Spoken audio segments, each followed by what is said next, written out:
ये कार्यक्रम सत्य घटनाओं से प्रेरित है। जिनके साथ ये घटनाएं घटी उसकी वास्तविकता उन्हीं तक सीमित है। भूत प्रेतों और असामान्य विषयों के होने पर चैनल कोई दावा नहीं करता और न ही प्रोत्साहन करता है। आपका अपार्टमेंट हो या आपकी ऑफिस की बिल्डिंग, एक सिक्योरिटी गार्ड के भरोसे आपका वक्त बड़े सुकून से गुजरता है। पर कभी सोचा है कि अगर सिक्योरिटी की जरूरत हो तो, या फिर सिक्योरिटी गार्ड भी कुछ न कर पाए तो? एक ऐसी ही अजीब घटना हुई शिवानी ट्रेडिंग हाउस बिल्डिंग में। उस बिल्डिंग में नीचे के 2 फ्लोर्स पे ऑफिसेस थी और ऊपर 6th फ्लोर पे ऑफिस थी, और बीच में 3rd, 4th और 5th फ्लोर हमेशा खाली रहते थे। भोले भटके कभी कोई ऑफिस खुली भी तो महीने भर से ज्यादा चल नहीं पाई। जी अब तो आलम यह था कि लिफ्ट सिर्फ दूसरे और छठे तल्ले पर ही रुकती थी, और 3rd, 4th और 5th फ्लोर के लिफ्ट के दरवाजे के सामने बड़ा सा ताला लगा था। शहर के प्राइम लोकेशन पर बिल्डिंग हो और उसके 3 फ्लोर खाली पड़े हो तो 4 बातें होंगी, और धीरे धीरे वो बिल्डिंग भूतिया बिल्डिंग के नाम से मशहूर भी हो गई। धीरज की यहां 6th फ्लोर पे नई नई नौकरी लगी थी, और उसके सीनियर्स और बॉसेस ने कहा कि कभी भी नीचे के फ्लोर पे रात को न जाए। धीरज को भी कोई शौक नहीं था किसी भी तरह की प्रॉब्लम में पड़ने का। क्या पता किसी ने बॉस को बता दिया तो नौकरी पे बन जाएगी। आज धीरज की नाइट ड्यूटी थी। अपनी सीट पे बैठा न्यूज़पेपर पढ़ रहा था कि उसने महसूस किया कि रात को कितनी शांति थी हर तरफ। रह रहकर किसी जाती हुई गाड़ी के हॉर्न की आवाज सुनाई देती। वो अभी पेपर पढ़ ही रहा था कि किसी ने उसका नाम नीचे से पुकारा। धीरज! देर रात इस समय कौन हो सकता है जो उसका नाम पुकार रहा था? ये देखने के लिए धीरज सीढ़ियों से होता हुआ 5वें तल्ले पर गया। लिफ्ट 5th फ्लोर पे रुकी हुई थी, लेकिन इस वक्त आवाज 4th फ्लोर से आई। धीरज दौड़ता हुआ 4th फ्लोर में गया तो लिफ्ट भी 5th फ्लोर से 4th फ्लोर में आकर रुकी, और आवाज 3rd फ्लोर से आई। धीरज! इस बार धीरज ने पूरी हिम्मत जुटाई और 3rd फ्लोर पे जा पहुंचा। लिफ्ट के सामने दोनों तरफ 2 दरवाजे थे जिन पर ताला लगा था। इस बार ना ही लिफ्ट नीचे गई और ना ही किसी ने उसका नाम पुकारा। बस दरवाजे के अंदर से एक आवाज आई। धीरज ने पलटकर दरवाजा खटखटाकर इसका जवाब दिया, और उसके बाद मानो यह सिलसिला लगातार कई देर तक चलता रहा।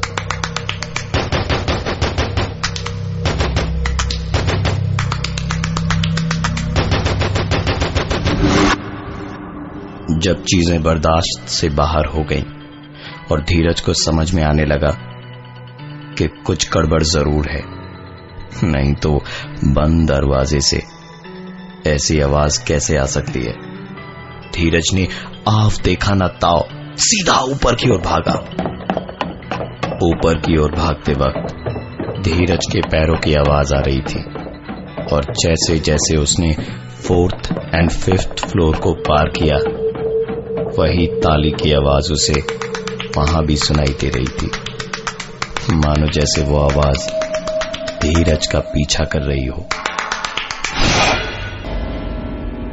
6th फ्लोर पर पहुंचकर धीरज ने पहले तो पूरी ऑफिस की लाइट जलाई और फिर अपना मुंह हाथ धोकर वापस रिसेप्शन में आकर बैठा। थोड़ी ही देर में उसके साथ में नाइट ड्यूटी पे रहने वाला दूसरा सिक्योरिटी गार्ड भी आया, तो धीरज ने बताया कि उसकी तबीयत कुछ ठीक नहीं लग रही है, इसलिए वो थोड़ी देर सोना चाहता है। धीरज ने कारपेट पर चादर बिछाई और लेट गया। जमीन पे सोने से नीचे के फ्लोर की सारी आवाजें उसे साफ सुनाई दे रही थी। धीरज को हल्की हल्की नींद में सुनाई दिया। आवाज ऐसी थी जैसे बॉल नीचे वाले फ्लोर की जमीन पे नहीं बल्कि छत पे गिरी हो।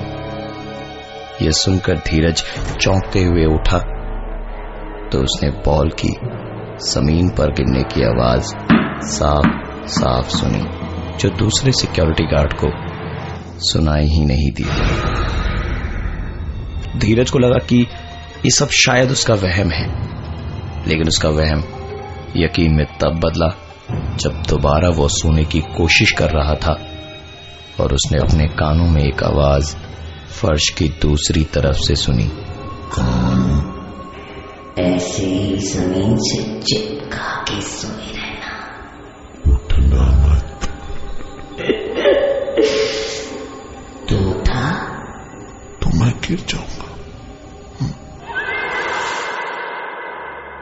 धीरज को किसी ने जोर से धक्के से जगाया और चिल्लाया, अबे क्या बड़बड़ा रहा है नींद में धीरज, पागल हो गया है क्या? धीरज उठते के साथ ही अपनी कमर पकड़ के जोर से चीखा।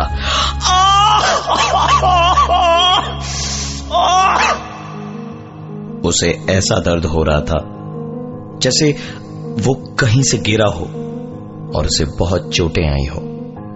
बड़ी मुश्किल से थोड़ी देर बाद में दर्द कुछ कम हुआ तो धीरज वापस सोने के लिए लेटा। करवट बदलने पे जैसे ही कान जमीन से सटा तो आवाज सुनाई दी, दोबारा कान मत हटाना।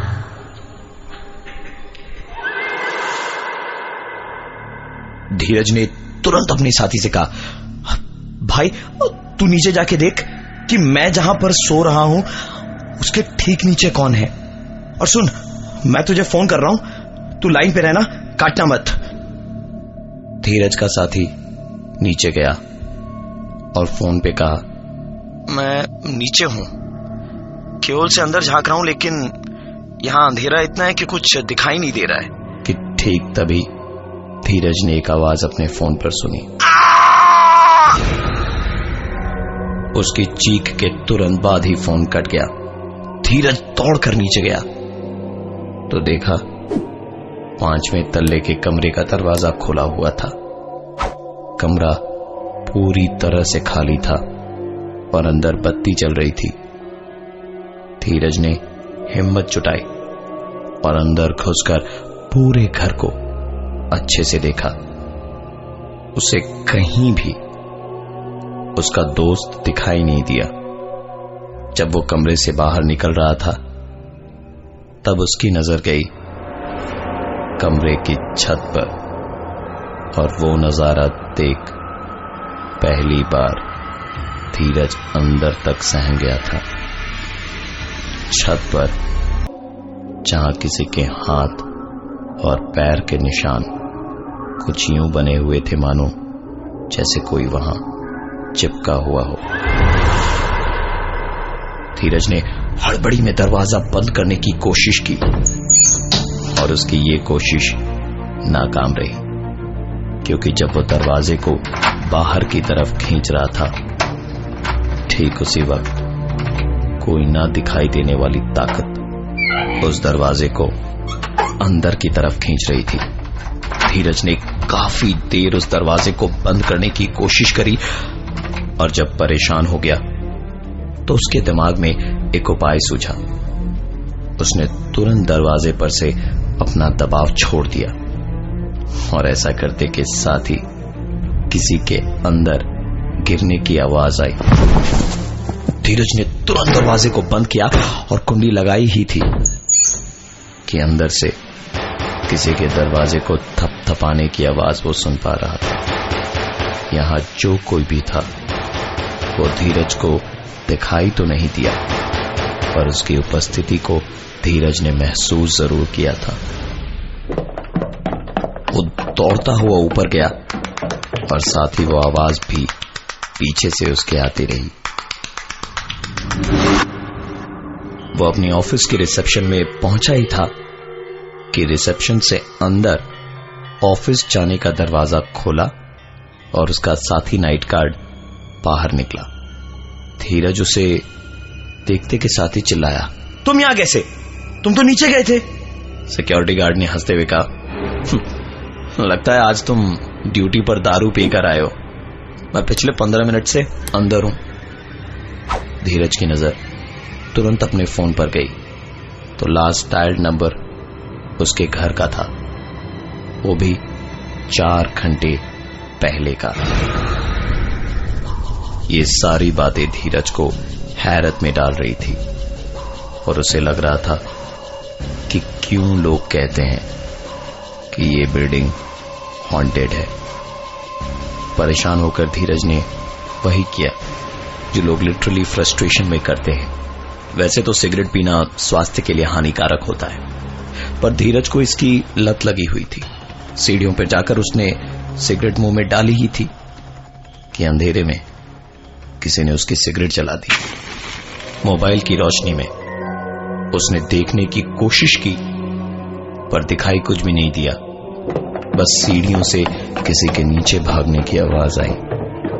धीरज जाना तो चाहता था पर उसमें हिम्मत नहीं थी।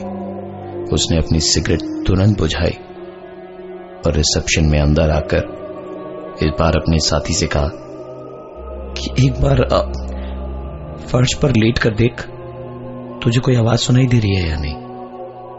उसके साथी ने वैसा ही किया जैसा धीरज ने कहा, पर उसे कोई भी आवाज सुनाई नहीं दे रही थी। यह सुनकर धीरज की सांस में सांस आई कि शायद ये सब उसका वहम है, और वो दोबारा फर्श पर लेट गया।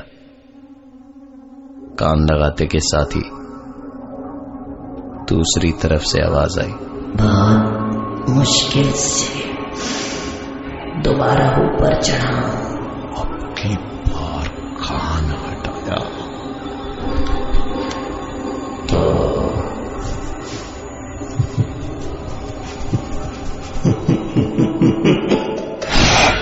ये सुनते के साथ ही धीरज हड़बड़ा कर उठा और अपने साथ काम कर रहे सुनील को उसने आवाज लगाई, सुनील, सुनील। सुनील दौड़ा दौड़ा आया और धीरज से पूछा, क्या हुआ, चिल्ला क्यों रहा है? पर हैरानी की बात यह थी कि धीरज को ना तो अपनी आवाज ना ही सुनील की कही हुई बातें सुनाई दे रही थी। उसने बार बार अपने कान पर जोर जोर से मारा पर फिर भी उसे कोई आवाज सुनाई नहीं दी, मानो जैसे वो अपने कानों से बहरा हो गया था। वो पागलों की तरह चीखता रहा पर अपनी आवाज नहीं सुन पाया। तंग आकर वो वहां से भागा और सीढ़ियों के रास्ते जैसे जैसे वो हर एक माले को पार कर रहा था, कमरों के दरवाजे अपने आप खुल रहे थे। वो दरवाजे जिन पर ताला लगा था, और जैसे ही वो तीसरे माले पर पहुंचा उसकी आंखें अटक गई, क्योंकि तीसरे माले पर प्लास्टिक की एक गेंद सीढ़ियों के ऊपर टप्पा खाते हुए धीरज की ओर आ रही थी। धीरज पलटा और उसने ऊपर की ओर दौड़ना शुरू किया और वो गेंद उसके पीछे पीछे आ रही थी। जैसे ही धीरज छठे माले पर पहुंचा उसने एक बार पलट कर देखा तो वो प्लास्टिक की गेंद बड़ी जोर से उसकी तरफ आई और उसके पैरों से टकराई। पहले से ही डरा हुआ धीरज इस टक्कर के कारण लड़खड़ा कर गिर गया और उसके कान एक बार फिर से फर्श पर थे। इस बार उसने आवाज सुनी, अब की बार कान हटाया तो तुम भी हमारे साथ खेलोगे। धीरज ने अपने कान इस बार वहीं लगाए रखे और सुनील के कहने पर भी उसने अपने कान नहीं हटाए। और वैसे भी उसे सुनील की कोई भी बात सुनाई नहीं दे रही थी। वो बस रोते रोते बोल रहा था, अगर मैंने कान हटाया तो मैं खत्म हो जाऊंगा।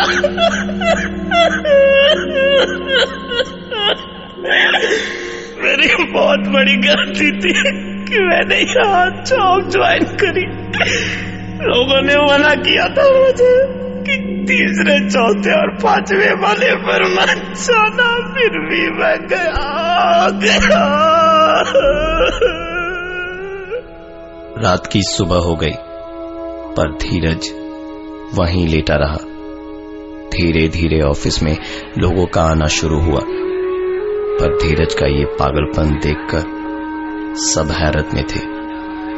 धीरज ने वहीं लेटे लेटे उसके साथ घटी सारी घटना के बारे में ऑफिस के लोगों को बताया, पर उठने को वो तैयार नहीं था। लोगों के जब काफी समझाने के बाद भी वो नहीं उठा, तो ऑफिस के मालिक ने दूसरे सिक्योरिटी वालों से कहा कि इसे धक्के मारकर यहां से बाहर निकालो, और कल से मैं इसका मुंह नहीं देखना चाहता। दूसरे सिक्योरिटी गार्ड ने जब उसे उठाया तो उसे उठाते के साथ ही धीरज ने अजीब सी आवाज की,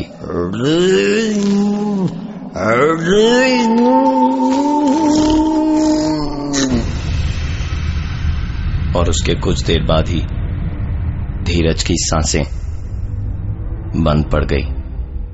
उसकी मौत एक रहस्य बनी हुई है, जबकि मौत की सच्चाई सबको मालूम है।